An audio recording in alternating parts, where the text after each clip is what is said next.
that I have people that I can call and say, you know, I need something in San Marcos. Hey, Mark, can you go get me some tent poles, Cabela's?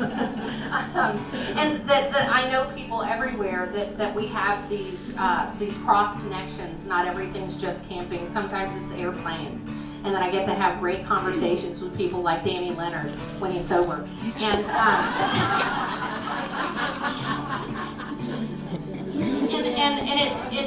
it's neat to be able to miss some of you when you're gone, when you're not here. We have several families that have been with us since the very beginning that because of delays in family events because of COVID, they simply weren't able to be here this weekend. So we missed the Brooks family because Dean and Terrellyn, they're the people that are always shoving a sandwich in my face to make sure that I eat because I get so busy talking to people that I forget to eat.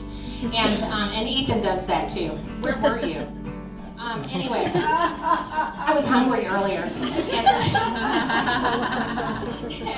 You know, and then the Weiss family is generally here, and they compete in the Dutch oven competition and come up with some really great concoctions.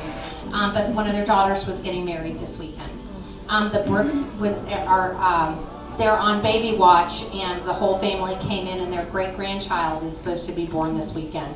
And so that's why they're not here. And so there are several people that are really integral parts of our group that just aren't here this year because of different things. The Skanes family, she's won several times on the Dutch oven competition.